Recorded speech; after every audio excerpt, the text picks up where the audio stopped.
Yes, nizere ko mumeze neza, nizere ko mushima Imana. Iyi ni itariki ya mbere, naho ni ukwezi kwa munani, umwaka ni umwaka wa 2026.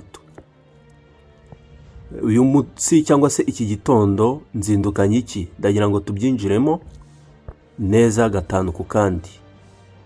Muri Repubulika Iharanira Demokarasi ya Kongo mu burengerazuba bwaho, murabizi ko intambara ikomeje kuba intambara, yaba muri Kivu y'Amajyaruguru ndetse na Kivu y'Amajyepfo, ibice bimwe na bimwe ibintu bikomeje kuba bibi cyane. Ariko hari bimwe mu bimenyetso bikomeje kugenda bigaragarira muri iyi ntambara ko bitazoroha, cyangwa se ari ikimenyetso cyiza cyane. Ndaza kuza kugenda mbigaragaza cyangwa se mbivugaho kugira ngo twese tubashe kugendana. Muri M23 baherutse gufatirwa ibihano bikomeye cyane na Loni. By'umwihariko abafatiwe ibihano ni bamwe mu bayobozi bakuru, yaba mu ruhande rwa politiki cyangwa se no mu ruhande rw'ingabo. Harimo uwitwa Colonel Nanga uherutse gufatirwa ibihano na Loni, ndetse na Brigadier General Charles, umuyobozi wa Twirwaneho cyangwa se umugaba mukuru w'ingabo za Twirwaneho, na bamwe mu basirikare bakomeye cyane ba AFC M23. Nukuri M23 nayo ubu tuvugana yasabye ubusobanuro Loni, iyisaba ibisobanuro ku mpamvu yaba yarafatiwe ibihano bamwe mu bantu bayo, kuko ibyo bihano bikubiyemo yuko M23 abo bose bafatiwe ibihano bashobora gufatwa na Interpol cyangwa se kutarenga imipaka ya Kongo. Aho ariho hose bajya bashobora kuba bafatwa, ariko ndetse n'imitungo yabo bafite mu bihugu biri mu muryango wa Loni, ariko mu by'ukuri byose bikaba byafatirwa. Murumva rero ni ikintu kigeze gute, kibabaje. Wenda ubwo naba ari ku ruhande rwa AFC M23. Nkomeza inkuru yanjye, tuherutse kubona imitambagiro y'ingabo cyangwa se bamwe mu bayobozi bakuru ba Loni. Hari ikimenyetso cyagaragayemo, ariko mu by'ukuri abenshi bavuga ko ari ikimenyetso Imana yabahaye kugira ngo bagaragaze ko kigaragara yuko badashobora gutsindwa cyangwa se gusubira inyuma, kuko gifitanye isano rikomeye cyane nubwo ingabo za RPA cyangwa se inkotanyi zazaga gufata cyangwa se kubohora u Rwanda mu gihe cy'94 cyangwa se 1994. Muraza kubona muri ayo mashusho ndi kubaha, cyangwa se ifoto nashizeho kuri iyo thumbnail muri kubibona, ubwo ingabo zabaga ziri guhabwa briefing 1994. Mu by'ukuri hari intama yaje y'umweru itavangiye namba, mwayibonye mu mafoto. Iyi ntama nta muntu wari wayizanye, niyo yigenzaga ubwayo. Rero iyo ntama yongeye kuza kugaragara ubwo ingabo cyangwa se bamwe mu bayobozi bakuru ba AFC M23 batambagiraga nabo mu mijyi ya Kivu y'Amajyaruguru.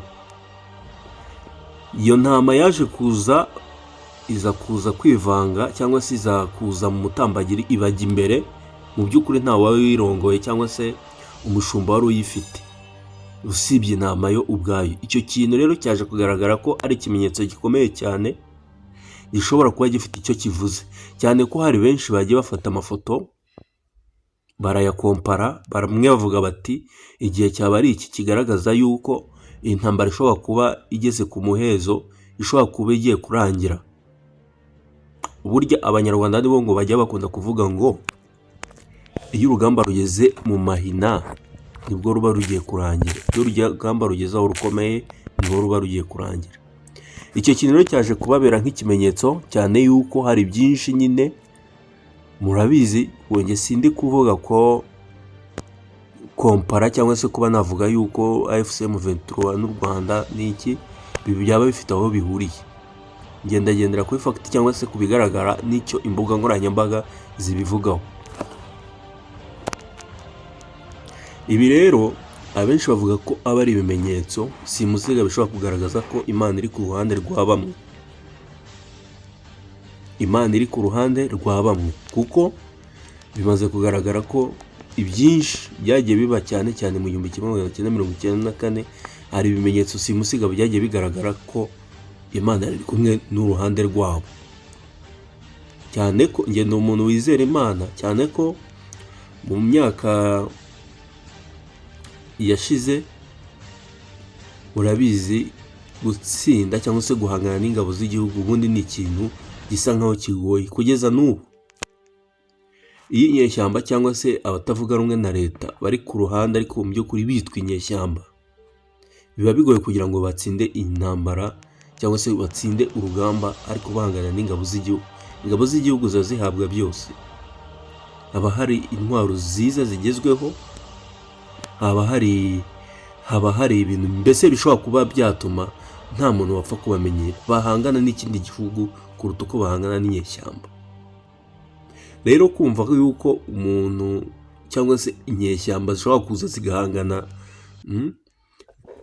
zigahangana n'ingabo z'igihugu ni ibintu rero biba bitumvikana. Abenshi bavuga yuko rero akenshi nk'izo abantu barwanira ukuri n'Imana igerageza kugera ku ruhande rwabo. M23 ishoboye kuba ihangana na Repubulika ya Kongo ndetse n'iyi mitwe ishamikiye kuri FARDC, ariko mu by'ukuri kuva igihe intambara yatangiriye bigamaze kugaragara ko AFC M23 ifite imbaraga kandi ko hari ikintu runaka irwanira, hari ikintu bita kurwana ishyaka.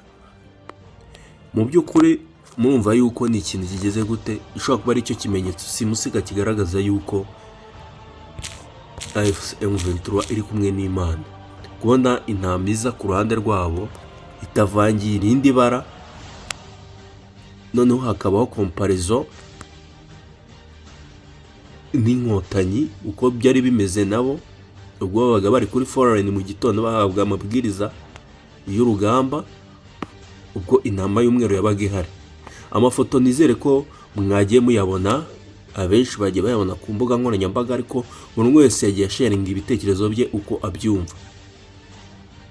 Ibi rero ni ikimenyetso bamwe bavuga ko gishobora kuba ari cyo gikomeye nabivuzeho, ariko mu by'ukuri ni ugutegereza tukareba amaherezo y'ibi bintu bizarangira bite, bizagenda bite, bizarangira bite. Nubwo Loni ikomeje kubafatira ibihano cyangwa se na Leta Zunze Ubumwe za Amerika, ariko ibi bintu ntibigaragaza yuko hari ugusubira inyuma guhari. Ibi bintu bigaragara ko hari ugusubira inyuma guhari, ariko icyizere kikaba gihari yuko iyo urugamba ruyeze mu mahina aribwo ruba rugiye kugira gute kurangiza. Uyu munsi rero nateguye ikiganiro kugira ngo tukiganireho, ariko tugire ubusesenguzi bumwe na bumwe dukora ndetse n'izi komparizo zose tuvuzeho kugira ngo twese tubashe kugendana neza, cyane ko nabonye bamwe ku mbuga nkoranyambaga bagiye bagira bate babyibazaho cyane. Murakoze cyane, support waduha nimwe gusa no kudushyigikira ukora subscribe tukajya dukomeza kubana gatanu ko kandi.